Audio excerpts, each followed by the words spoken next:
आगे बढ़ते हैं हम लोग। एक ऑप्टिक्स में एक आता है न्यूटन्स फॉर्मूला। न्यूटन्स फॉर्मूला का दूसरा फॉर्म है find the focal length assume the focus as origin. का मतलब क्या होगा? डिस्कशन कुछ इस तरीके से, हम लोग टोटल डिस्टेंस कहां से मेजर करते थे?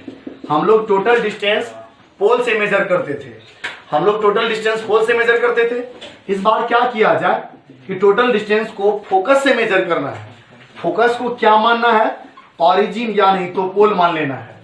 ऑरिजिन या पोल माना जाए तो ऑरिजिन या पोल अगर माना जाए, यहां से डिस्टेंस अगर मेजर किया जाए तो कैसा होगा, क्या होगा, उसके विषय में थोड़ा सा। ये टॉपिक बिल्कुल अलग है, ये आगे हायर स्टैंडर्ड में पढ़ेंगे आप। लेकिन एक इंफॉर्मेशन हम आपको देना चाहेंगे, न्यूटन फॉर्मूला है क्या? Find the focal length assume the focus as origin. Focus को मानते हुए डिस्टेंस निकालिए, तो उसी का नाम न्यूटन फॉर्मूला है। आइए हम लोग पहले मिरर फॉर्मूला को सोचें, देखें। तो मिरर फॉर्मूला क्या है? 1/v plus 1/u is equal to 1/f। जैसा कि मैग्निफिकेशन के एक टर्म में आया था, एक बार u से मल्टीप्लाई किए, एक बार v से मल्टीप्लाई किए, एक रह गया f से मल्टीप्लाई करना है। तो क्या किया जाए? Multiply by f both side, दोनों तरफ f से मल्टीप्लाई करने तो हो जाएगा f/v plus f/u is equal to f/f। हो गया f/v plus f/u is equal to 1। जब आप यहां एलसीएम लेंगे, एलसीएम लेकर क्या होने वाला है? एलसीएम जब लिया जाए तो हो जाएगा uv, ठीक है, और मल्टीप्लाई होगा। बताइए क्या होगा? fu या uf, जैसा लिखना चाहें, fu plus fv is equal to 1। uv को उधर भेजना चाहेंगे तो बताइए fu plus fv is equal to क्या हो गया? uv।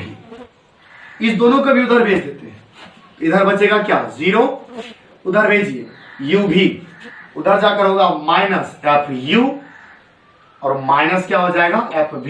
इस दोनों को उधर भेज दिया गया। इसको एक फिर से लिखते हैं, देखिए क्या लिखा हुआ है? uv minus fu minus fv is equal to 0। कुछ स्टेप को लेने के लिए एक बीच में कुछ ऐड करना होगा, तो क्या करते हैं? एडिंग f² बोथ साइड, यानी कहने का मतलब हुआ दोनों तरफ f² को ऐड करते हैं स्टैंडर्ड फॉर्म में लाने के लिए। यहां देखिए uv माइनस fu और माइनस fv इधर जोड़िए, प्लस f², इधर भी क्या होगा? f², दोनों तरफ f² ऐड कर दिए। सेम नंबर ऐड सब्ट्रैक्ट कर सकते हैं, तो यहां भी ऐड किया गया। अब आप सोचिए कि यहां क्या कॉमन है?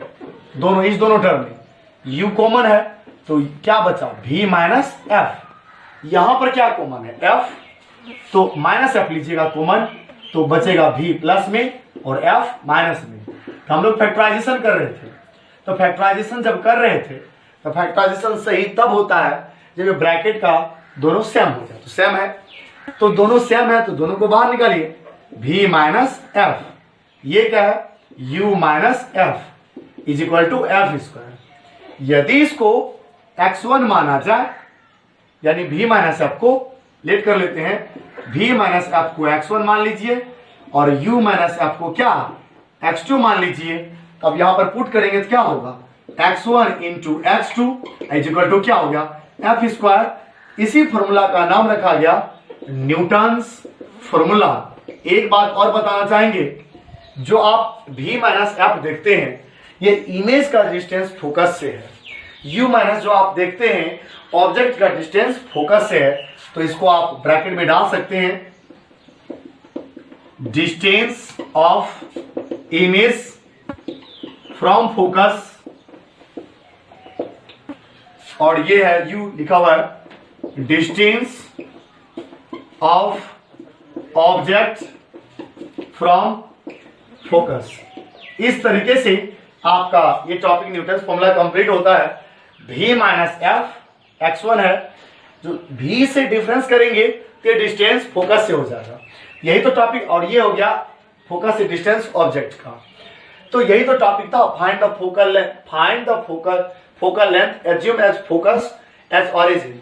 तो फोकल लेंथ फोकस को ऑरिजिन मानकर निकाला गया, तो जिसका नाम न्यूटन फॉर्मूला होता है।